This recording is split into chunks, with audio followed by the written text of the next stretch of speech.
Hello student, आप सभी का 9th मैथ्स क्लास में स्वागत है। आज पढ़ेंगे अध्याय 15 घन और घनाभ। प्रश्नावली 15.1 प्रश्न क्रमांक 4।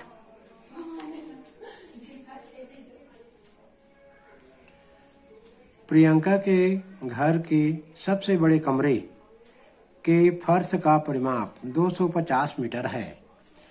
इस कमरे के चारों ओर दीवारों की पुताई ₹10 प्रति वर्ग मीटर की दर से करवाने पर ₹15,000 खर्च होते हैं।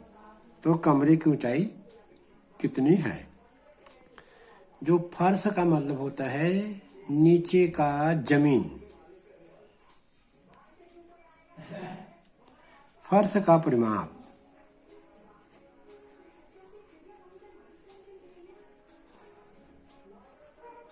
फर्श का परिमाप दिया हुआ है 250 मीटर।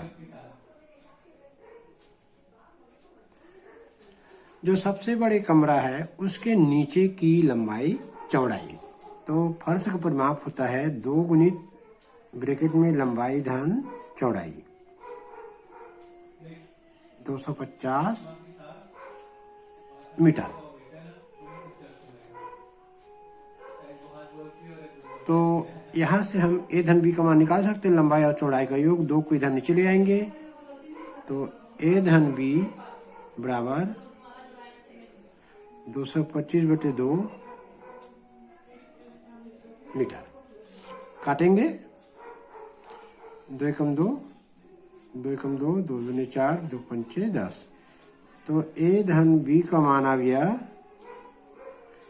125 मीटर। सबसे बड़े कमरे के जो नीचे की लंबाई चौड़ाई है वो है 125 मीटर। चारों दीवारों की पुताई में लगा खर्च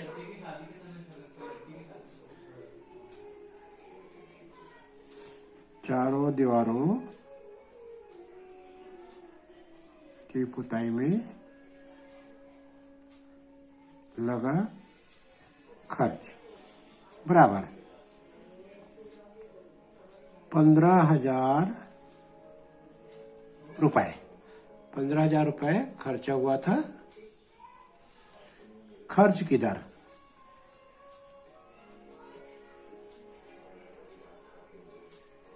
₹10 प्रति वर्ग मीटर। 10 रुपए प्रति वर्ग मीटर। चारों दीवारों का क्षेत्रफल निकल जाएगा। यदि हम पुताई में लगा खर्च को खर्च के दर से डिवाइड करेंगे तो चारों दीवारों का क्षेत्रफल निकल जाएगा।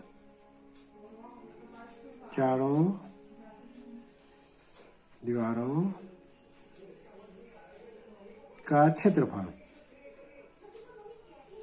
बराबर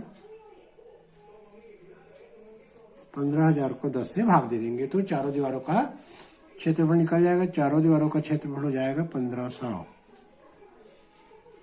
वर्ग मीटर।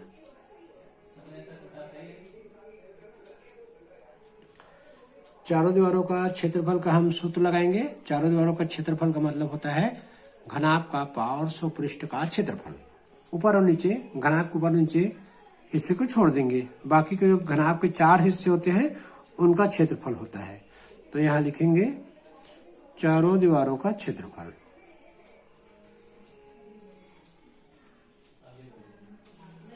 चारों दीवारों का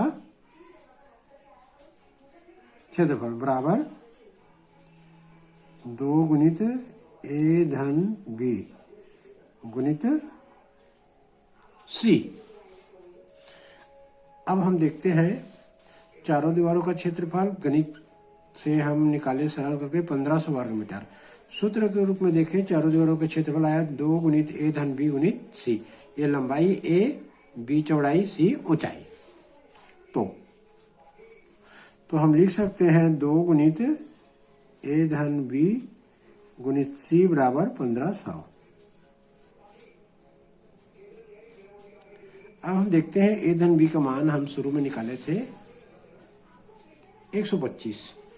तो इस 125 को यहाँ रख देंगे a धन b की जगह 2 गुणित 125 रखेंगे ए धन बी की जगह, गुणित सी बराबर 1500। तो यहाँ से सी का मान मतलब जो ऊंचाई है दीवार की निकल जाएगी। तो 1500/2 गुणित 125 नीचे लिख देंगे। काटने पर पता चल जाएगा। इसको काटे 5 दूनी 10, 5 पंचे 25, 5 तिया 15, 2 शून्य, 5 पंचे फिर 25 हो गया, 5 5 31 0। अब आ गया सी बराबर 60/5 दूनी 10। तो सी का मान आ गया 60/10। ऊंचाई का मान 60/10। ऊंचाई का मान आ गया सी बराबर 60/10। काटेंगे, सी बराबर 6 मीटर। तो हम लिखेंगे कमरे की ऊंचाई, कमरे की ऊंचाई बराबर 6 मीटर। यही पूछा सवाल में। चलिए अब अगला प्रश्न पढ़ेंगे। चलिए दूसरा प्रश्न हल करेंगे। प्रश्न क्रमांक 6। एक गांव की जनसंख्या 4000 है। इस गांव में रहने वाले प्रत्येक व्यक्ति को प्रतिदिन 150 लीटर पानी की आवश्यकता पड़ती है। गांव में पानी की एक टंकी है जिसकी लंबाई, चौड़ाई और ऊंचाई 20 मीटर, 15 मीटर और 6 मीटर है। यदि टंकी को पूरा भर दिया जाए तो गांव को कितने दिनों की पानी की आवश्यकता पूरी हो जाएगी? चलिए हल करते हैं इसको। अच्छा प्रश्न है। हल। गांव की जनसंख्या बराबर 4000। प्रत्येक व्यक्ति प्रतिदिन पानी की आवश्यकता 150 लीटर। पूरे गांव के लिए प्रतिदिन पानी की आवश्यकता 4000 गुणित 150, 6 लाख लीटर पानी चाहिए पूरे गांव को एक दिन के लिए। पूरे गांव के लिए प्रत्येक व्यक्ति के लिए एक दिन पानी लगेगा 6 लाख लीटर। 4000 जनसंख्या है और एक व्यक्ति की जो आवश्यकता है पानी की है वो है 150 लीटर। अब हम टंकी में कितना पानी भरता है देखेंगे। तो हमको निकालना पड़ेगा टंकी का आयतन। टंकी का आयतन निकालेंगे। टंकी का आयतन है लंबाई गुणित चौड़ाई गुणित ऊंचाई। अब देखते हैं प्रश्न में कितना लंबाई, चौड़ाई, ऊंचाई दिया है। टंकी की लंबाई ए बराबर 20 मीटर। टंकी की लंबाई 20 मीटर। चौड़ाई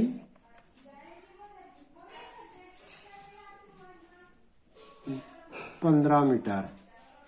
ऊंचाई 6 मीटर। तो टंकी का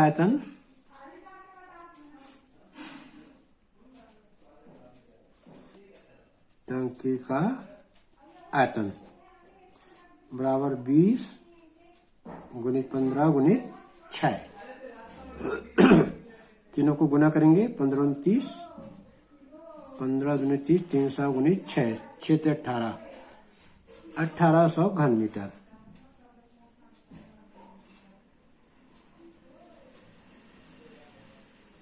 पानी टंकी का जो आयतन है 1800 घन मीटर। अब इस घन मीटर को हम लीटर में बदलेंगे क्योंकि हमारा जो जनसंख्या के हिसाब से गांव को पानी 6 लाख लीटर चाहिए। तो हम लोग जानते हैं 1 घन मीटर बराबर 1000 लीटर। 1 घन मीटर बराबर होता है 1000 लीटर। तो 1800 घन मीटर का 1000 से गुना कर देंगे। टंकी का आयतन है 1800 घन मीटर। 1 घन मीटर का है 1000 लीटर, तो 1000 से गुना कर दिए,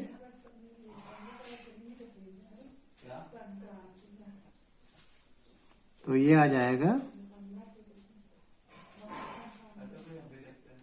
इकाई नहीं सैकड़ा, हजार लाख, 18 लाख लीटर टंकी का आयतन है।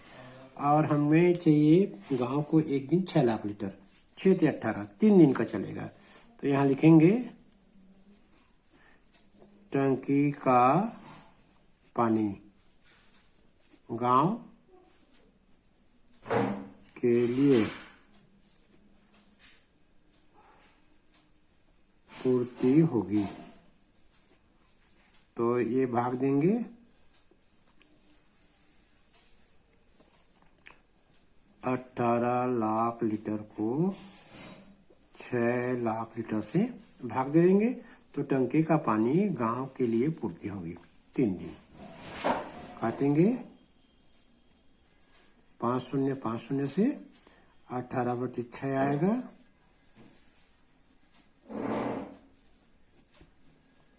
3 दिन। तो टंकी का पानी गांव के व्यक्तियों के लिए चलेगा 3 दिन। चलिए प्रश्न क्रमांक 8 पढ़ते हैं। एक घनाभ का पृष्ठीय क्षेत्रफल 3328 वर्ग मीटर है। घनाभ की लंबाई, चौड़ाई तथा ऊंचाई में 4:3:2 का अनुपात है। घनाभ का आयतन ज्ञात कीजिए। हल। माना घनाभ की लंबाई बराबर a मीटर, चौड़ाई बराबर b मीटर, ऊंचाई बराबर c मीटर। प्रश्न में दिया है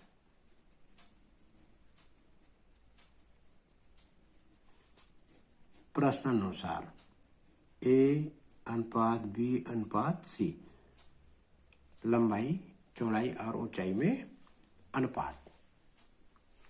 लंबाई, चौड़ाई और ऊंचाई में अनुपात दिया है 4:3:2।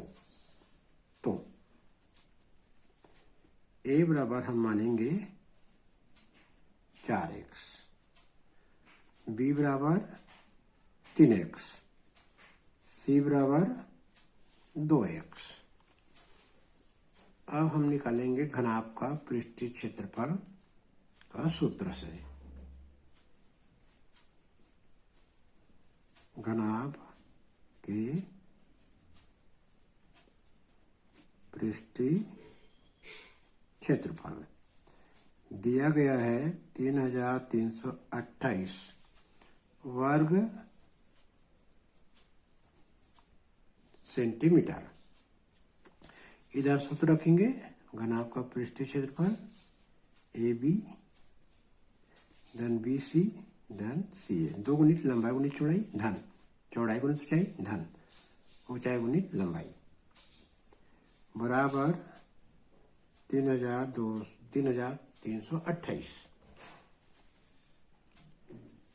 ABC का मान यहाँ रख देंगे। A का मान 4x, B का मान 3x, B का मान 3x, C का मान 2x, C का मान 2x, A का मान 4x बराबर 3328। इनको आपस में गुना करेंगे, 4 से 12, x घात 2, 3 दूनी 6, x घात 2, 2 चौक 8, x घात 2 बराबर 3328।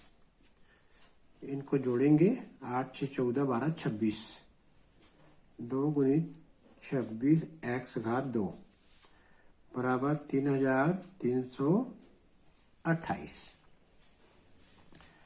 x का मान निकालेंगे, x स्क्वायर का मान निकालेंगे 3328 बटे 2 गुणित 26। अब इनको 2 से काटेंगे, 2 एकम 2, 2 तिया 6, 2 एकम 2, 2 छक 12, 2 6 12, 2 चौक 8, 1664 बटे 2 गुनी 13। 2 से काटेंगे, 2 एकम 2, 2 अट्ठे 16, 2 तिये 6, 2 दूनी 4। एक्स वर्ग का जो मान आ गया है 832 बटे 13। 13 एकम 13, 13 छक्के 78, 5, 13 चौक 52। एक्स वर्ग बराबर 64। वर्गमूल लेने पर एक्स का मान आ जाएगा 8। तो हम निकाल सकते हैं लंबाई, चौड़ाई और ऊंचाई। एक्स का वैल्यू 8 आया तो लंबाई ए बराबर 4x बराबर 4 गुणित 8, 8 चौक 32 मीटर। चौड़ाई बी बराबर 3x, 3 गुणित 8, 8 के 24 मीटर। ऊंचाई सी बराबर 2x, 2 गुणित 8, 16 मीटर। देखेंगे लंबाई, चौड़ाई और ऊंचाई।